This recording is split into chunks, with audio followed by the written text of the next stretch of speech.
Day 384 of doing a LeetCode problem every day until I get a job.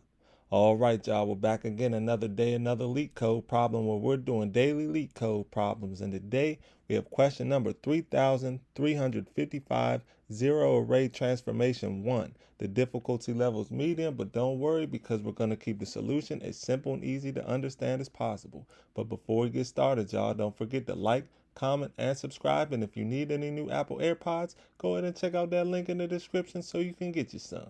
Now let's see what the question says. You are given an integer array nums of length n and a 2D array queries where queries of I is equal to left I and right I, or Li, Ri. For each queries of I, select a subset of indices within the range Li and Ri and nums. Decrement the values at the selected indices by 1. A zero array is an array where all elements are equal to 0. Return true if it is possible to transform nums into a zero array after processing all of the queries sequentially. Otherwise, return false. All right, y'all, that sounds simple enough, but let's go ahead and take a look at these examples just to make sure we're doing this problem correctly.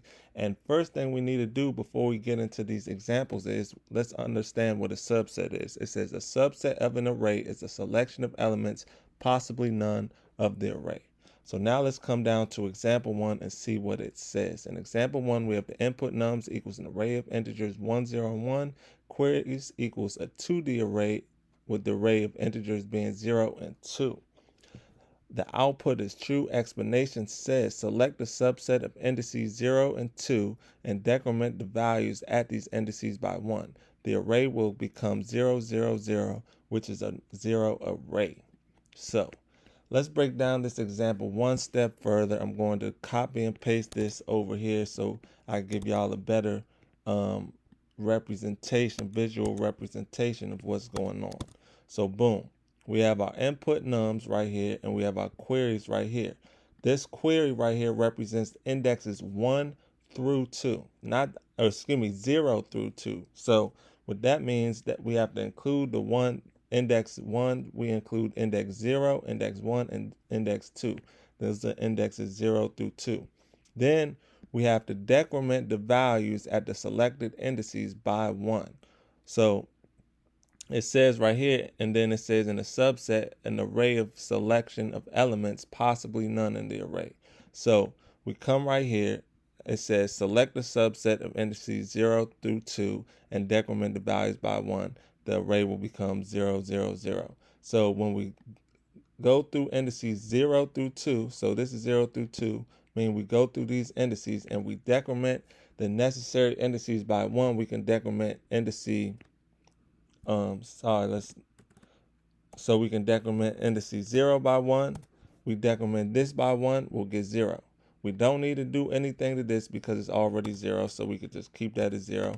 And then we decrement this by 1, and that'll become 0 as well. And those are indices 0 through 2, and right here, and we did what we needed to do. We decremented the integers by 1 that we needed to, and we came out with a 0 array. So the output is true because it's possible to create a 0 array with this input nums and this these queries. So let's get rid of this. Let's look at example 2 where it will be a case where we won't be able to create a 0 array. So in example 2, we have the input nums equals an array of integers 4, 3, 2, and 1. This time queries equals a 2D array of integers, first array being 1 and 3, or first query being 1 and 3, second query being 0 and 2. We want to see if we could get all of these elements down to 0 with these two queries. Boom. Output says it's false. It says for I0. So for I0, that just means for index 0 in queries. And for I1, we're talking about index 1 in queries. So I is for queries in this case. So for I0, it says select the subset of indices 1, 2, and 3 and decrement the values at indices 1. The array will become 4, 2, 1, and 0. So once again, let me just copy and paste this over here for y'all so y'all can get a better visual representation of what's going on. So that's the nums. Then we got the queries. Boom. So we have our queries first query is 1 and 3. So that means indexes 1 through 3. So these are indexes 1 through 3 right here. Boom. So when we come down here and we do indexes 1 through 3, so we have 3 becomes 2. Sorry, y'all. Trying to line this up for y'all. So 3 becomes 2. Boom. We decrement. Then we decrement 2 by 1. So that becomes 1. And then we decrement 1 by 1, and that becomes 0. So now we handled the query 1 through 3, the first query right here. We did 1 through 3. When we decremented everything, this is the query we got. That array will come 4, 2, 1, 0. That's what we got, 4, 2, 1, 0. Boom. Those were queries 1, 2, 3. Now we need to apply the second query, 0 to 2, and we're going to apply that to this array. So for that, it says for I, select the subset indices 0, 1, and 2 and decrement the values of these indices by 1. So boom. So now we're starting from index 0 to 2. Those are these 3 elements right here. This is index 0, this is index 1, this is index 2.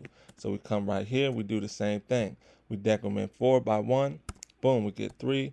Decrement 2 by 1, we get 1. Decrement 1 by 1, we get 0. And then 0 is already 0, so we can leave that at 0.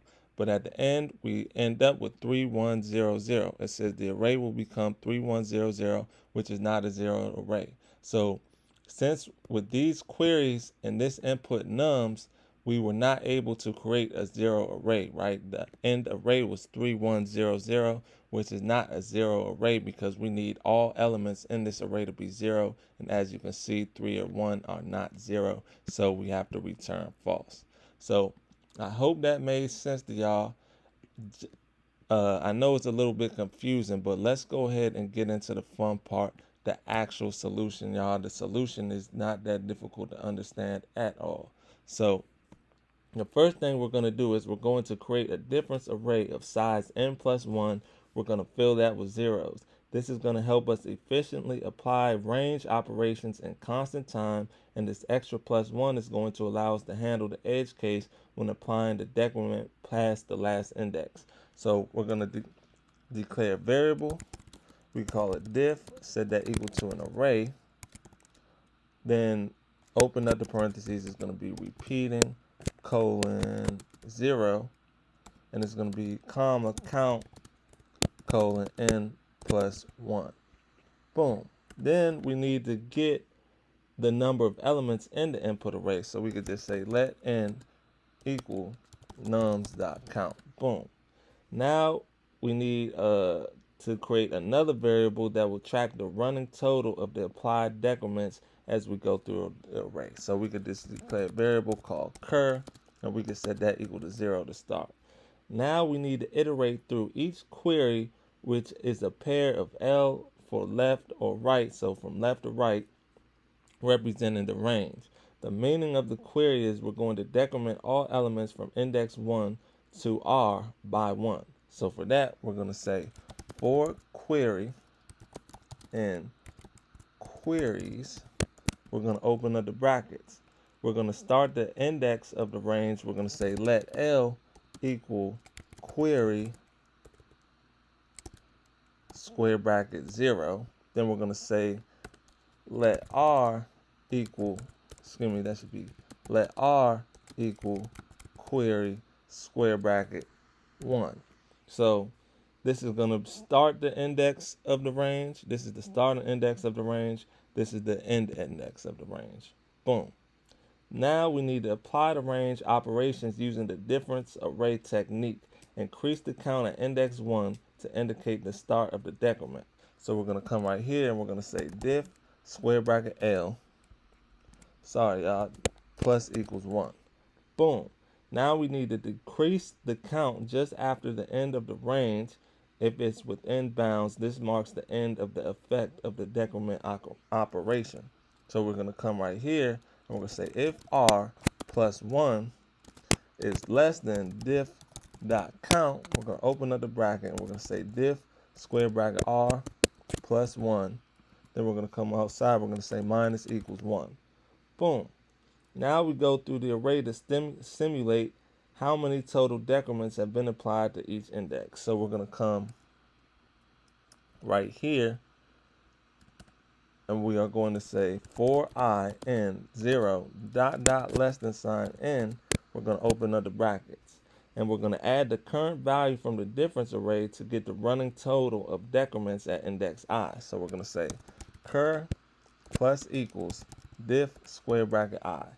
Then we're going to check if the total number of decrements is enough to reduce nums I to 0. So we're going to say, come right here, we're going to say if cur is less than nums square bracket I, we can open up the brackets, and if enough decrements were applied at this position, then it's not possible to, if not enough decrements were applied to this position, then it's not possible to reduce all numbers to 0. So we could just say return false.